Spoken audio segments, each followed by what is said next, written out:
Hello, I am Virginia Ferguson Lester, and I'm here with family members on my Gunner relative side doing a little sojourn of the local cemeteries. I'm related to this group of people because we share the same great-grandparents. We are at the Bethel Cemetery. The Bethel Church is behind me over these trees. The Bethel Church was recognized during our country's bicentennial as being one of the few churches in West Virginia that was established prior to West Virginia being a state. The Methodist Conference allocated the land or allocated the right to build the church, and local neighbors donated the land. I don't know what the history is in regard to the Lambert family, but this is the grave site of Pam and Butch's grandparent Lambert. I knew them briefly. My mother spoke often of them, and I remember Edna as well as Irene coming to visit them. They lived on the road that was behind the Poor Farm. That's the Mercer County Poor Farm. During the Depression, the local county fathers bought or used a piece of farm property, and they had a dormitory-like house. They had some cabins. They also had a central kitchen, and one of our relatives actually cooked for them. But Will and Adeline lived just past that on the outside border. So we're now standing in the Hopkins Gunter Cemetery. Hopkins family lived down the Rocky Hollow Road, and the school that was here was called the Hopkins School. But the Gunners owned the land on which we're standing. Most recently, the descendants of French Gunner owned this. This is the tombstone of our mutual relative. This is my great-grandfather. I think he's also your great-grandfather. I think they called him Gus, but the AG, under some of the paperwork, it's Augustus G, but the paperwork I found says that the A stands for Adolphus and the G for Gustavius. Has a little bit of a German ring to it. Rhoda is Rhoda Ellen Lovell, who married Gus in Giles County, Virginia, which is just down the road, maybe 40 or 50 miles.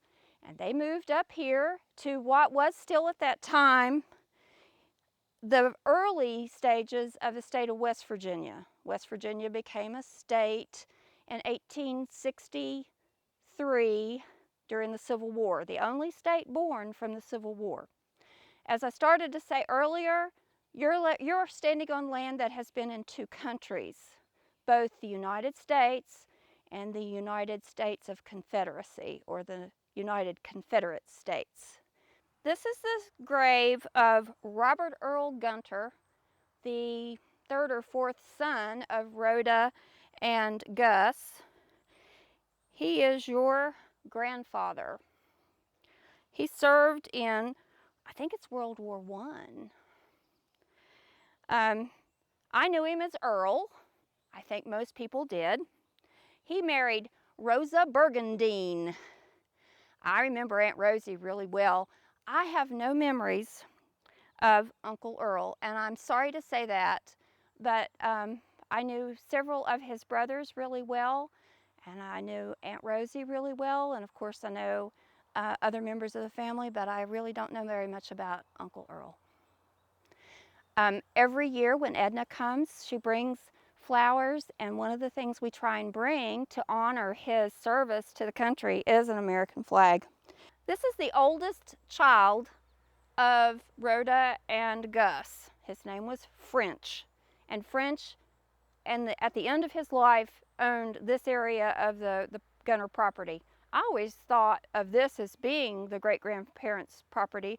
I was incorrect. This was French's property, and it stretched way down the ridge. He used to have cattle as well as farm for just basic life. He was married to Molly, his first wife. They had 4 children. She died. He married her sister Maud.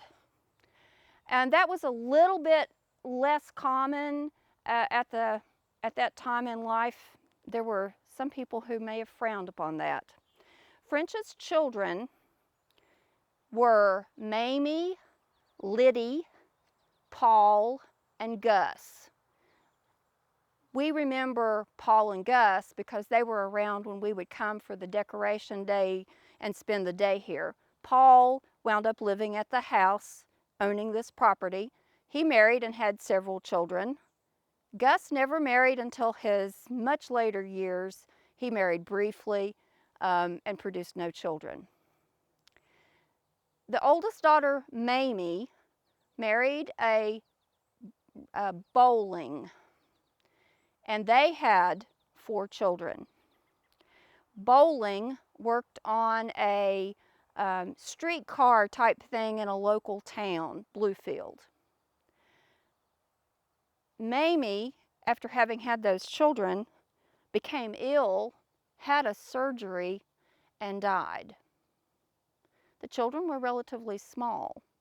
Those children are Bill Bowling, another name you all might remember, Irene, and Carl Ed. The younger one was Carl Ed. Mamie died following her surgery, and shortly thereafter, unfortunately, Bowling leaned out of the car of the device he was running and was hit and killed, leaving his 3 children orphaned.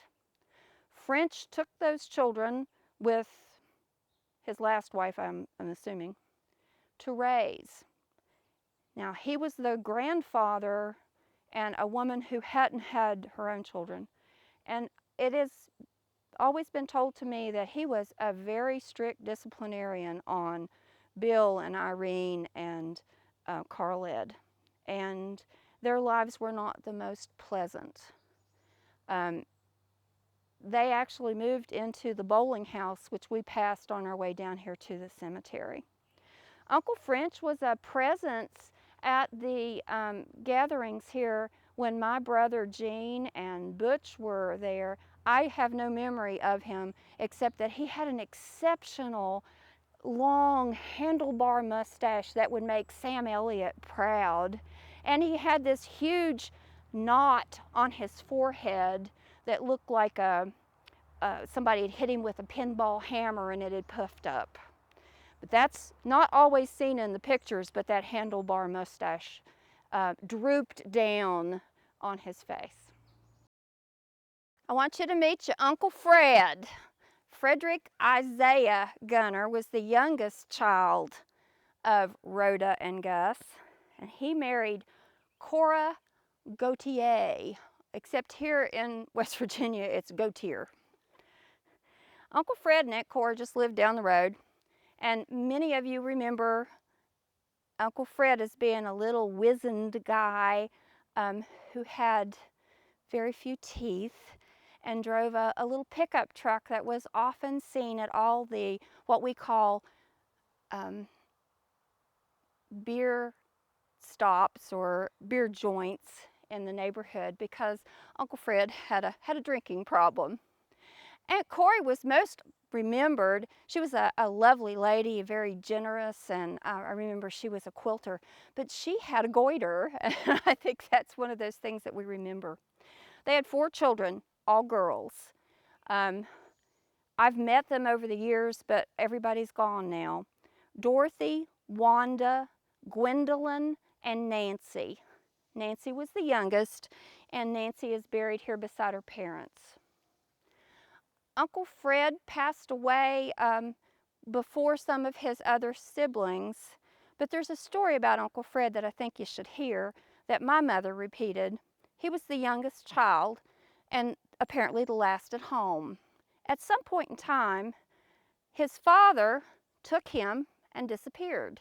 Was gone several nights, maybe several weeks, and they had no idea where he was. And apparently, Grandma Rhoda Ellen was really upset. Now, they came back and everybody was okay, but apparently they did this often, and perhaps that's why Uncle Fred developed his drinking problem. Maybe he got an early start. This is the grave of Rhoda Ellen and Gus's first daughter, Viola Lovell. The tradition was to name the first daughter with the middle name of the mother's maiden name, so Viola Lovell Gunter. She married my grandfather, Elmer Eugene Gwynn, who was the son of a circuit riding preacher.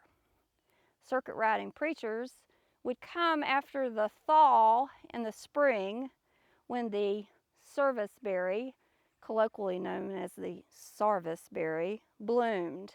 It meant that the river thawed and they could come up from Virginia and into the mountains of West Virginia. So we've come to the grave of the youngest daughter, the second daughter of Rhoda Ellen and Gus Gunter. Her name's on this tombstone. It says Lou Alma. I always called her Aunt Alma, and I thought her name was Alma Lou. She married a local boy who was always called Kins, and the tombstone says his name is Robert Kay, but he was Uncle Kins. So Alma had 3 daughters. Myrtle was the oldest. Priscilla Dean, known as Dean's the middle child, and Betty's the youngest. Aunt Alma and Uncle Kins lived locally, and the Depression had struck. And the story was that Uncle Kins went to Kegley, which is where Uncle Watt disappeared to several years ago. I've never seen Uncle Watt's family members because Kegley's just 10 miles away, but it seemed like a long distance.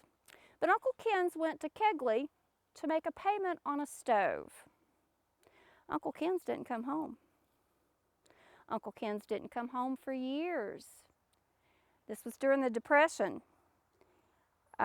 Myrtle had married and already moved out of the house, but Aunt Alma moved into the poor farm and cooked for the people at the poor farm, and she and Dean and Betty lived there. There's a little story that Aunt Alma told about Betty going on her first date while she was living there at the poor farm. The son of the manager of the poor farm was taking a truck into Princeton and asked Betty if she'd like to ride along. A large number of the people who lived at the poor farm were riding in the back of the truck, and Betty got to ride up front. But the people in the back of the truck were going into Princeton to get shots for syphilis, and that was Betty's first date. Now, at some point in time, Uncle Kins returned, and Aunt Alma and Uncle Kins had some kind of relationship in their later years. They never divorced. He died first. Aunt Alma used to come to these family reunions that we held on Decoration Day, and many people said that my mother, Mary Ferguson, looked a lot like Aunt Alma. Some of her grandchildren actually ran up to my mother one time and called her Granny. Aunt Alma lived with one of her daughters until her death, and I think Aunt Alma may have been one of the last of these children to pass away. After the Civil War, cemeteries of both sides, North and South, were remembered on a date that they called Decoration Day. And traditionally, especially in this area in the South, both graves of North and Southern soldiers were decorated. Following World War I, and especially after World War II, Decoration Day was made a national holiday and became Memorial Day. And that's when our family would gather on that last weekend in May, and we would hold the outside dinner at the home that's adjacent to this cemetery, first owned by French and then later by his son Paul. I remember tables strung out along the yard underneath 2 great big trees. People always bought casseroles. Kids played. People got together and talked. The women would talk what women talk about. The men would slip around the back corner somewhere and have a little sip of the shine that was being made by the local family member, probably Paul or Gus. It was a fun time, and I remember it really well. After the meal, we would come over here, and that's what we did, was decorate. The cemetery was as bare as it is right now, but at the end of the day it would be covered with flowers. My childhood during the 1960s, not much plastic. People cut their roses and their irises, their peonies, and brought them and laid them on the graves. Sometimes they'd be in mason jars with a little bit of water in them. Those were good memories, and that's a whole lot of what I remember when I'm visiting here. I remember Aunt Corrie and Uncle Fred. I remember Aunt Alma. I don't have memories of Uncle Earl, as I told you, or of French, but I remember Gus and Paul, and then all those other relatives that come, including you guys.